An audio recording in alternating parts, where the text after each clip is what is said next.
This fool usurped us and lost all of the armies of England to pagan invaders. But we made seniority succession. Old man stabby tie. Ah.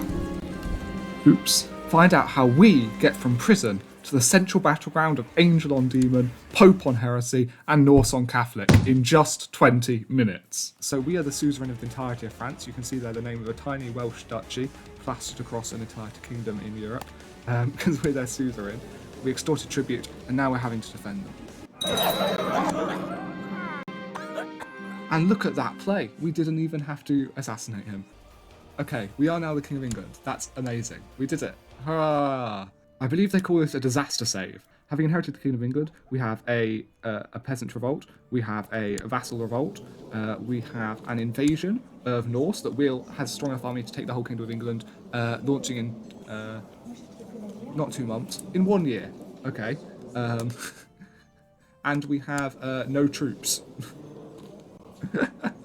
What we do have is Stonehenge. So, you can restore Stonehenge if you're a pagan. What we're going to do is ransack it. We're going to start looting it. Hopefully that's going to give us a little bit more income. And we are likely to get a revolt in Wiltshire from doing this, but we need it to raise mercenaries. What we're also going to do is then reorganise our armies. So I need to find where the ones that are raised are.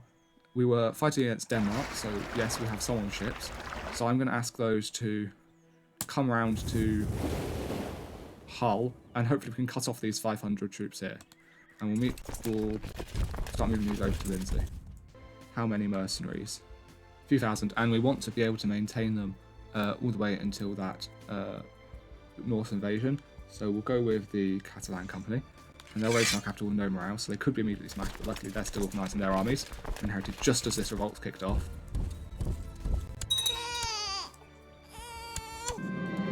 Okay, and the Liberation Revolt's won because Lyon's smashed those armies for France, which means that we are now free of prison. Good. Okay, we could have our marshal suppressing revolt over at the Stones. However, we're going to have them train troops just for the reinforcement rate bonus because all of our armies were lost to that Danish war. We're going to see if we can recover those from our core domain, because that could be a lot more troops. We've only raised a couple of hundred of those. Right, and this person in Montaigne, who we were betrothed to, but then we were in prison, so it was cancelled, it's turned out very poorly. And their alliance, they have no interesting alliance to offer us. Instead, we're going to go someone with a high martial bonus, and who likes us. I assume they like us because they're also deceitful. No, both charitable. Well, that's nice. The virtue they both share.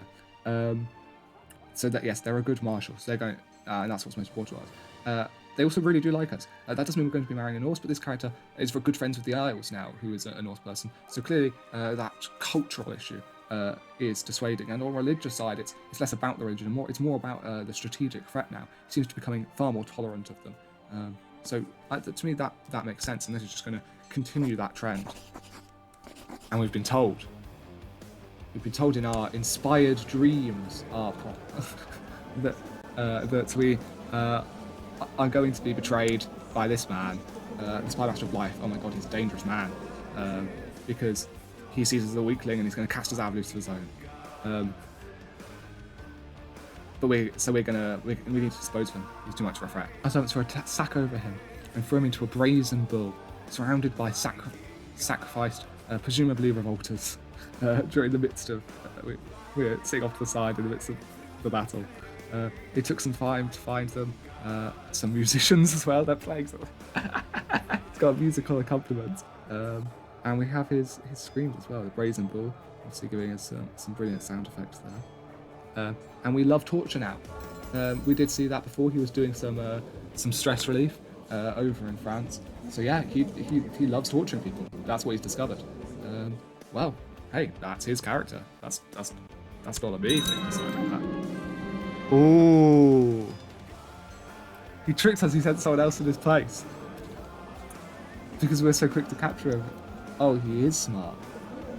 He truly is a threat. Okay. Nemesis. I've never seen that before, not just rival. Okay. Yeah, so we 100% need to kill this man. Attempt to abduct. Ah, he's a member of our society.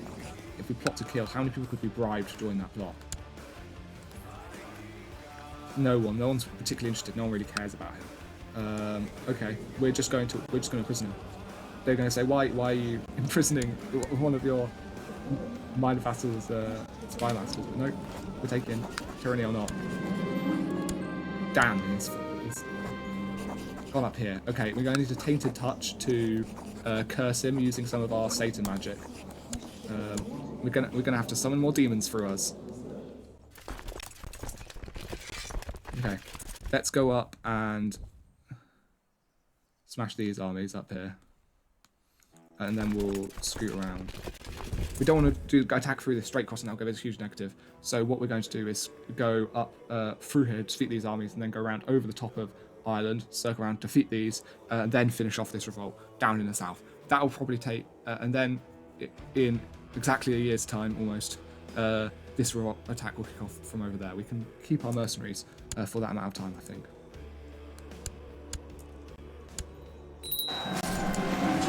Oh, it's wonder helping us out with our peasant. That's not good.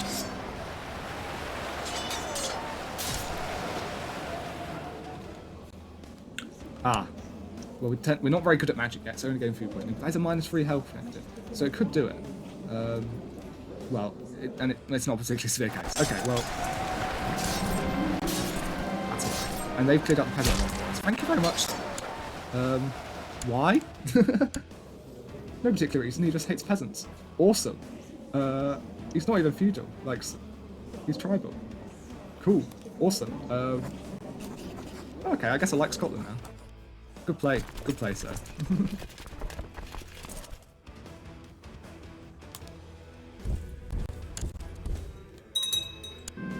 Was this my foul impulses? Absolutely not. We have a prisoner, let's torture them. We cut off their hand on their civilian judge. Brilliant. We love cutting off hands. We've done it, we did it as the last prisoner. Hang on. Is our other prisoner still alive? That's Mechtild, they've not got a hand. Flan's still got a hand, we need to fix that. Catrin's not got a hand, there we are, there's Catrin. Well, these are all from the Welsh conquest over 20 years ago. But yeah, we've still got Flan to finish up. So more torturing to be had. And we don't have time to go up and down England doing armies. We've only got until December for this Viking invasion to kick off.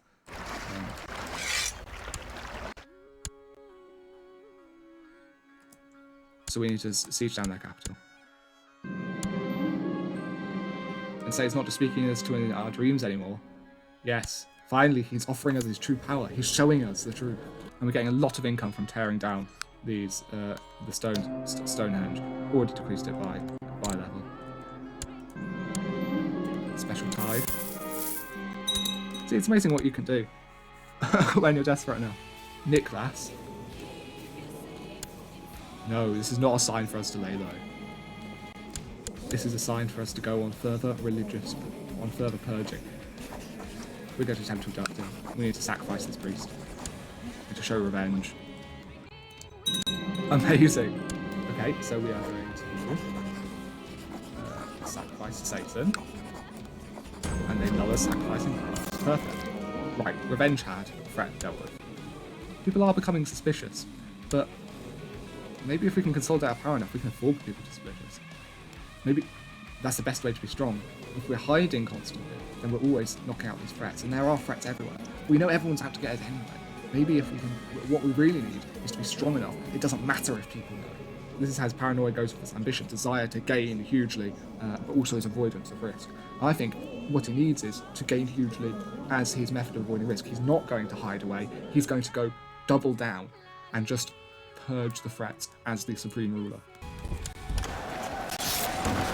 Okay, so that Norse invasion has just gone off, and they have 12,000 troops.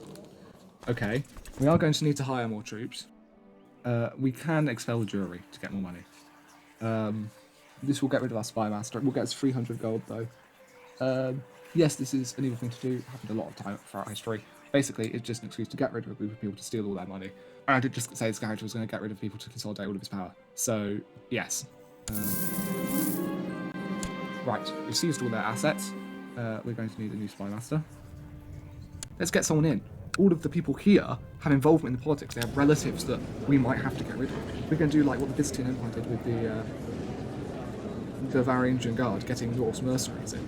Get people from completely outside, then they'll have no political inclinations. There we are, the Visigothic commander of Galicia. He quite likes us, and he's very good. How many boats do they have? That's the real limiting factor. That's going to tell me how many troops they can deliver at once. 151. Oh no. So they can deliver their entire army in one huge stack. Right. We're going to go for the Great Company, which is basically all heavy infantry. I think they're going to have a lot of light infantry, a lot of skirmishing. And if we just smash them in the main section with some more solid troops, that should do it.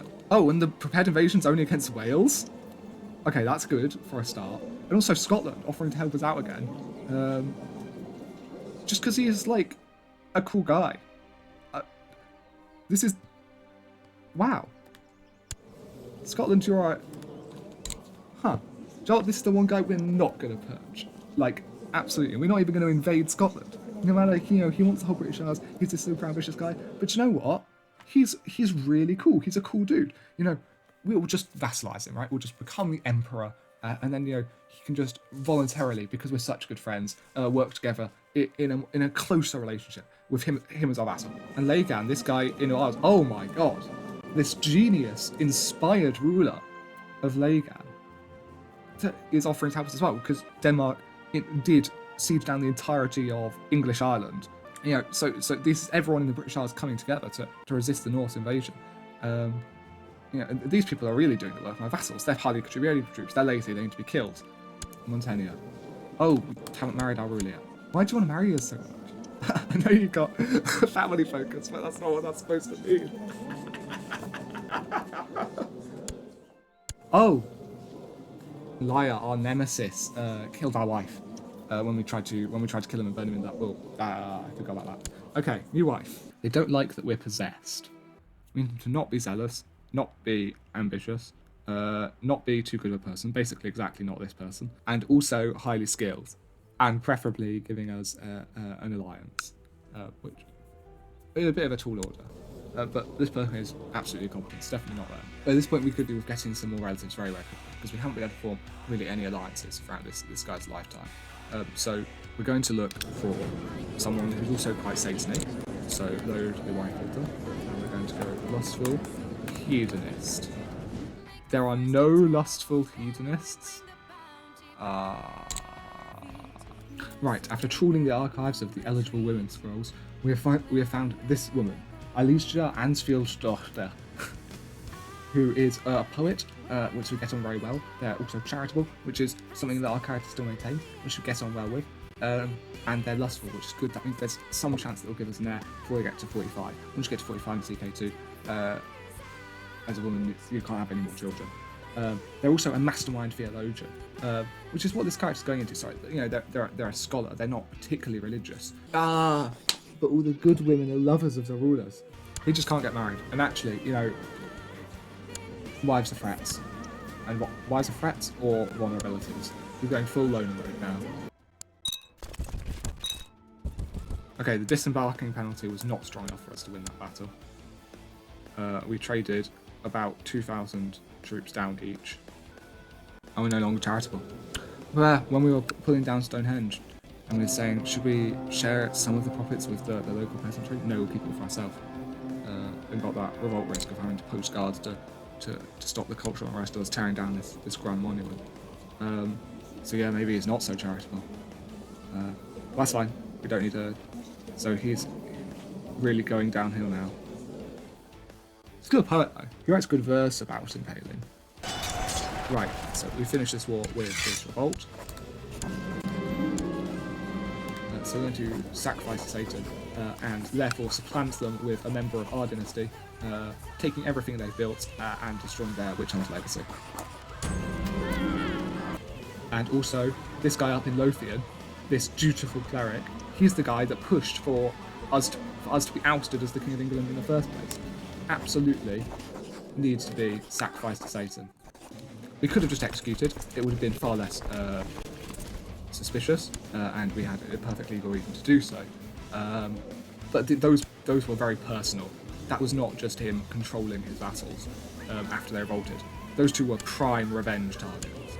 And see, this guy likes us, loves us now, because we're defending for themselves. Everyone's really in support of, we don't want Wales to go to the north, so we're scared. We have gout. That's what Satan used to kill our wife. That's not a very good sign. Oh, but magical corruption increases our health. To sort of get made weaker, but get kept around to be doing more power harvesting. This is very interesting. And of course, we're going to ask him to perform a mystical treatment. We were told he was performing miracles, which obviously we didn't believe were miracles from God.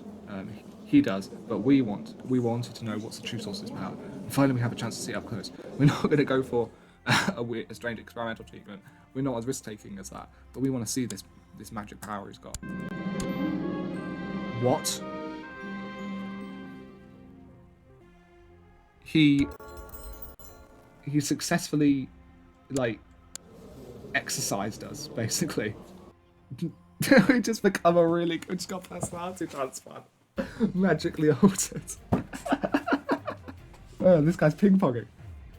I thought the fight between Heaven and Hell here was with his wife, but it's come back. Jesus is having another crack at Eadred.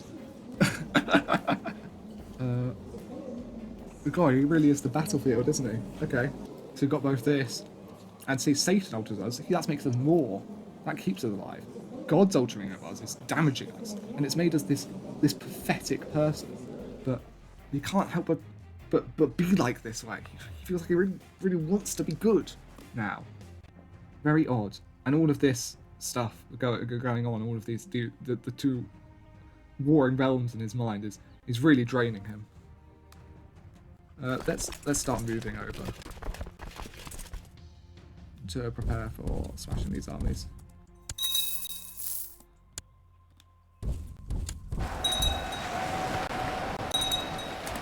There we are. A nice decisive victory. And that treatment did actually weaken us, and we have another opportunity to seek treatment, so we're going to do that.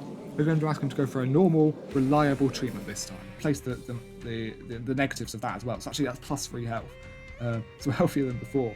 But this has happened to him. He's suddenly flipping back to a good person.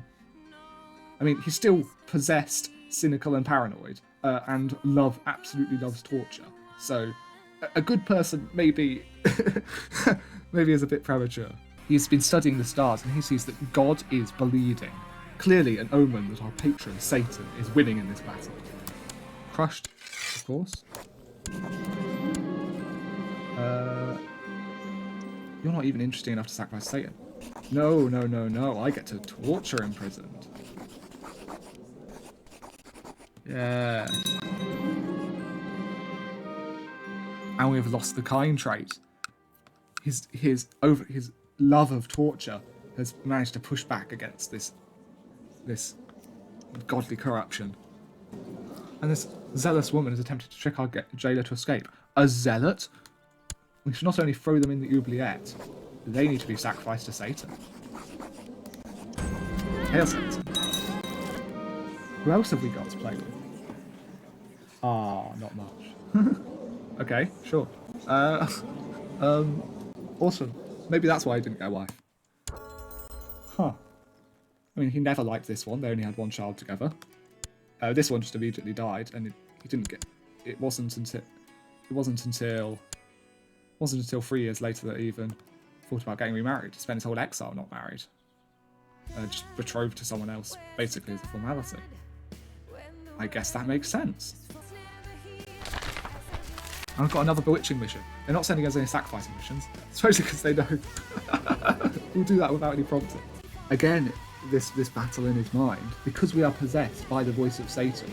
Satan is telling us, no, you shouldn't be this kind of person. You need to resist these impulses. We literally have these forces of heaven and hell arguing in our mind, and here the voice of Satan is winning.